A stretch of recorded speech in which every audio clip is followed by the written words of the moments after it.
Welcome back to our Let's Talk About podcast featuring careers, entrepreneur, and life trending topics. In today's podcast, let's talk about how difficult it is to find a new job.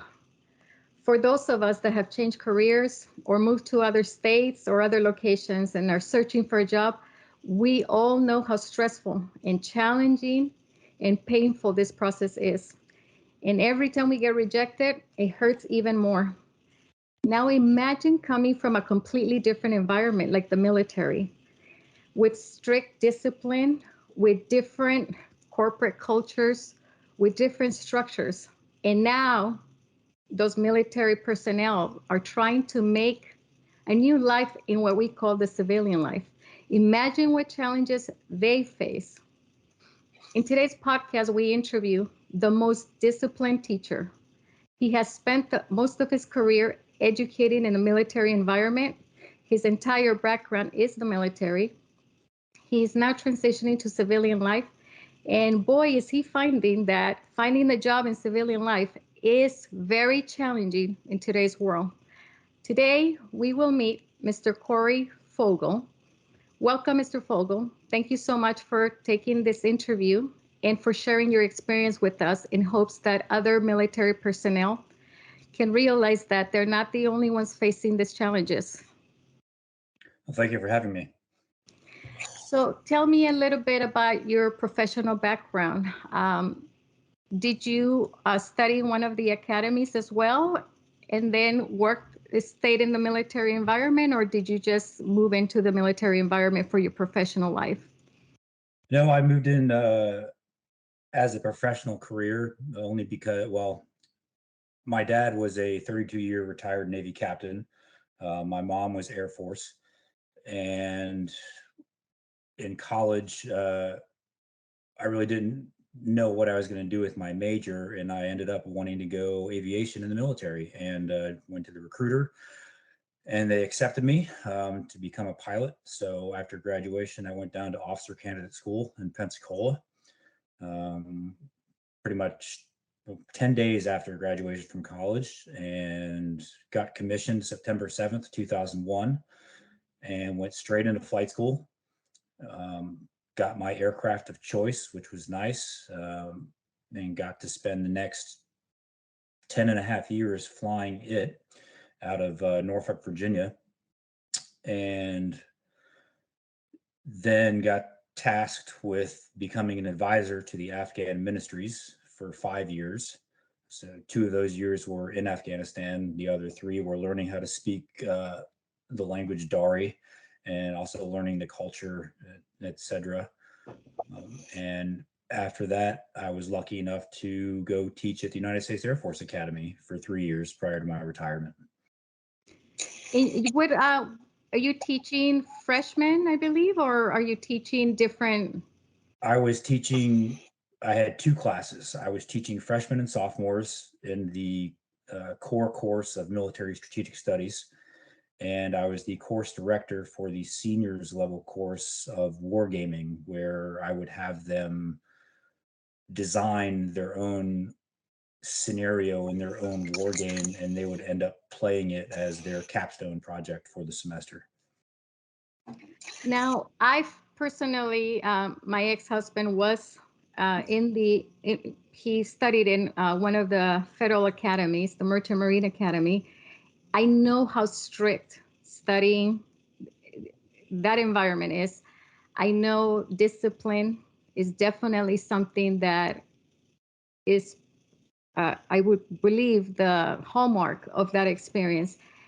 As an instructor, what do you see or anticipate being different in teaching, for example, at a high school, public high school versus a naval academy? Do you anticipate that you will see different challenges there? Depending on the age group, I don't believe so. I've had the opportunity here in Roswell, Georgia, to assist in some soccer coaching at the local high school with younger kids. And to be quite honest, they're not that much different than the freshmen and sophomores that I had to deal with at the Air Force Academy. They're still relatively immature. but many of them do have good heads on their shoulders. Okay. And So it's hit or miss with students. You have some that really want to try, and you have some that need a push, and then you have some that just kind of are there and not involved. And that's, in my experience, that's militarily speaking, in my experience, it was the same way in the squadron. It was the same way in Afghanistan, and the same way at the academy. okay. So it's the perfect age to mold them in both the Naval Academy and in what we would call just civilian life. Yes, it's they feed off of you. They feed off of your motivation. Yes. They feed off of your experience. We would call it, Friday Sea Stories or Friday War Stories, where we would talk about our experiences and what they can end up experiencing in their life.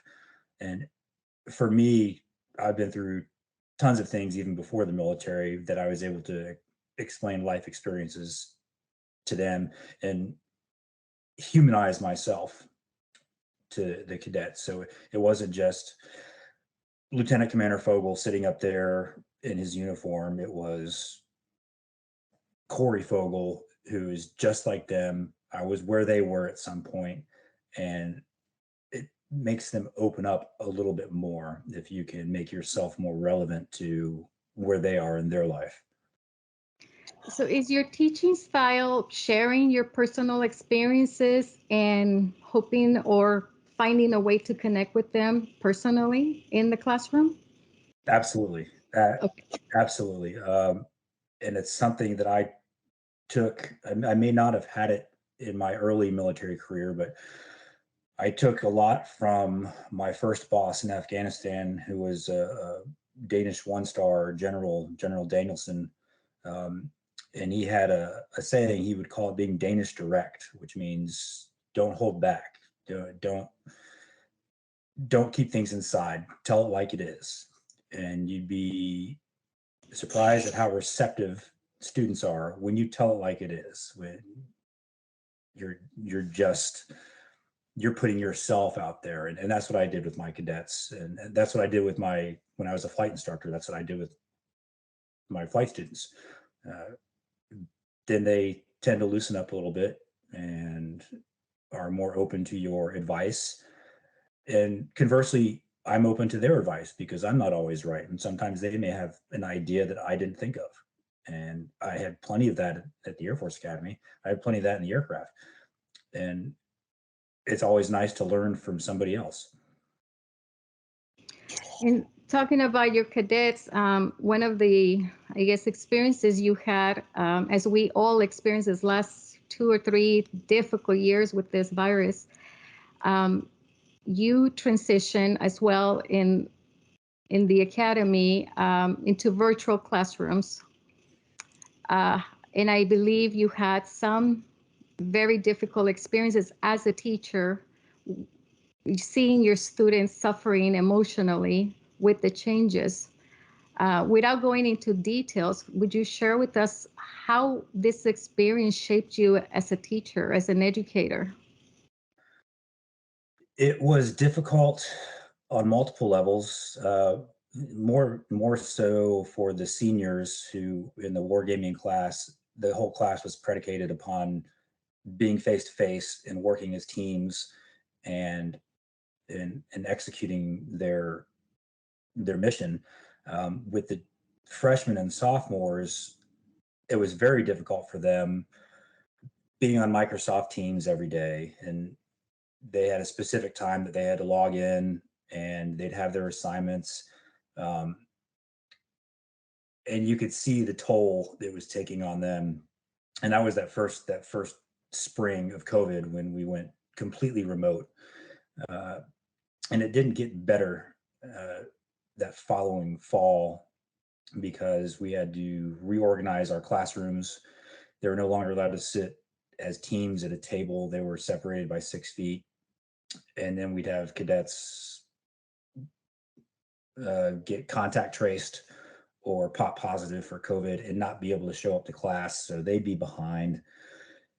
and you make the effort with them, like, hey, I'm on Microsoft Teams anytime you want to talk. You're putting yourself out there, because the younger crowd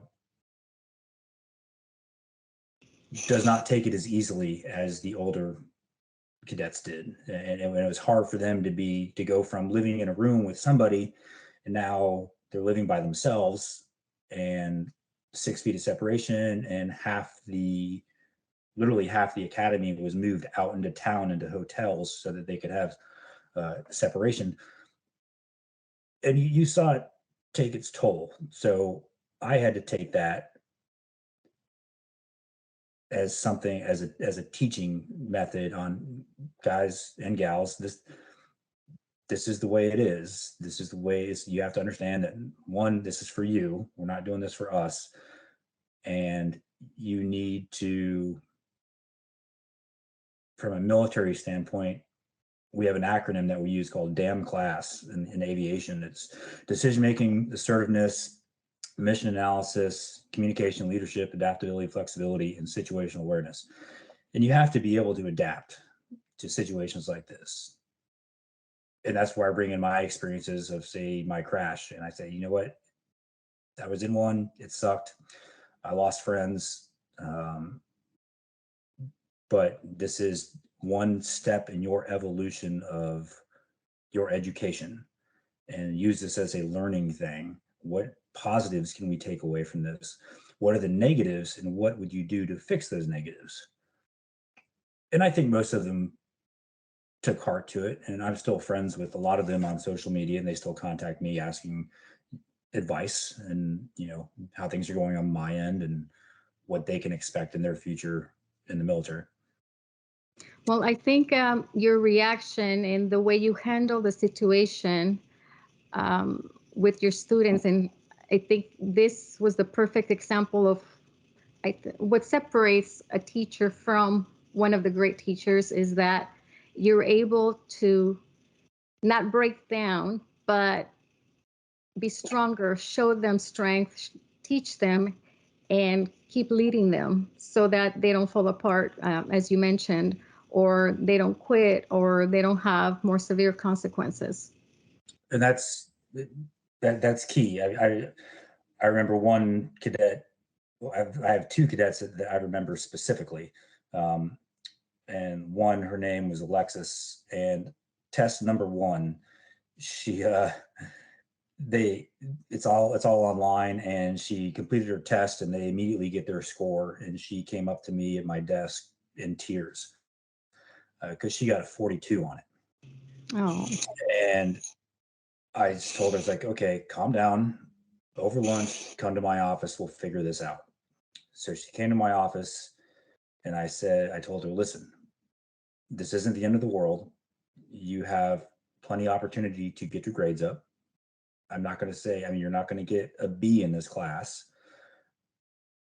but you need to take charge. You need to own your mistake that you just made, and you need to focus on leading your table, being the quote unquote commanding officer of your table, and make sure you do all your work, show up every day, and be a leader. And ultimately she did that, and she did it well enough that at the end of the semester she had a 78, and as an instructor I had leeway to give points if people showed me that they actually cared, and I was able to give her an 80, so she got her B. And people make mistakes. I know the cadets did all the time, but you're, as a mentor, you're there to pick them up when they fall down and push them forward. Boy, there's always, it's beautiful to see when there's a success story. Like, she felt like at that time she was perhaps failing, and then she got up to a higher grade. And, with all the negativity, all the pain, all the emotional toll that this virus took on us, it's nice to see that in this case, your student was successful thanks to your leadership and your teaching. Yes, the success, having them be successful is definitely, obviously, as a teacher, something that you want to see.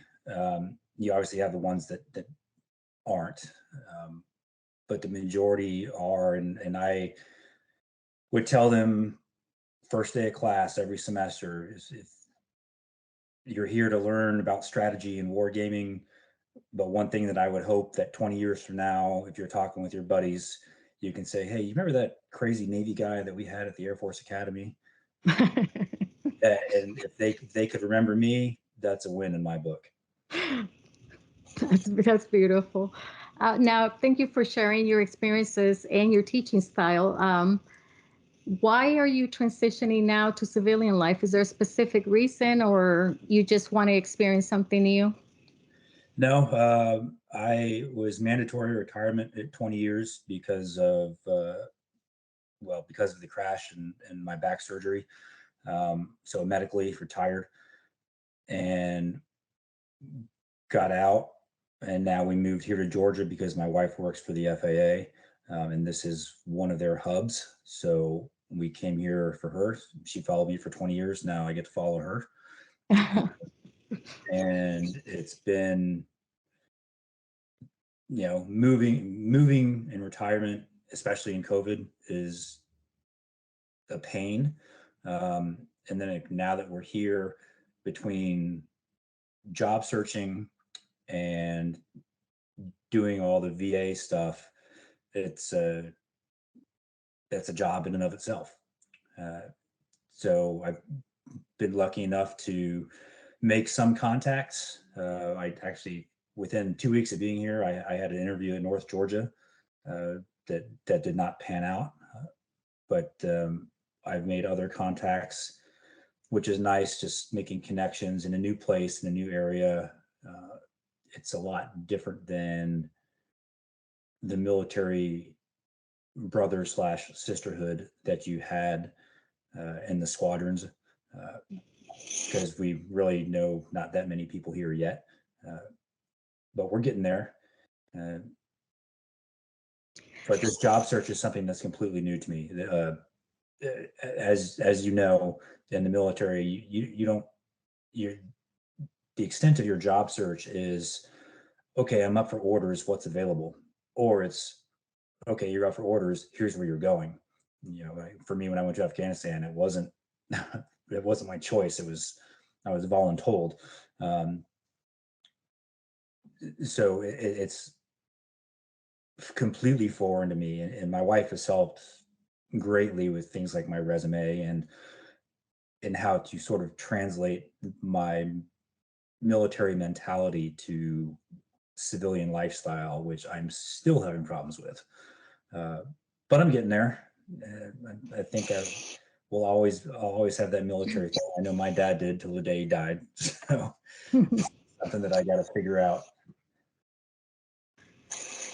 So you shared with us, you contacted us because you wanted to attend one of our virtual teacher job fairs, and you shared with us you had attended other events from other companies in the past, and you shared your challenges with that. Can you share with us what you're facing right now in terms of the new technology, the new way of interviewing, the new way of applying for jobs, and the challenges that perhaps you're seeing right now as you're doing your job search? Well, what I've learned so far, and I keep on my wife keeps telling me, and her aunt keeps telling me, she works for a company doing recruiting, especially in this time of technology and COVID, and not being able to actually meet somebody face to face, is you put your resume in there, and if there are certain the programs or the systems pick words out of your resume, and if your resume doesn't meet those qualifications, it just gets kicked out. That is correct. Is very frustrating to me, because a resume really is, it's just a sheet of paper, or a document, and you don't get to know somebody by reading something on the screen. You have to physically engage with them. And I would equate it to if we were given somebody an aircraft commander board in the squadron, so that they would be qualified to go fly by themselves. I couldn't do that online. I couldn't do that over a sheet of paper. I need to talk to them. I need to meet them. I need to get a feel for who they really are and their capabilities of just engaging. And I'm trying to get through the electronic stuff of, the electronic job fairs. Completely painful, especially the one last week where I signed up for it, got on, and there was one company on there, and I think I waited for 4 hours, and I think I was the only other person on there looking at it. That is frustrating, but I guess that is the way it goes on this side of the aisle, and just something I need to get used to.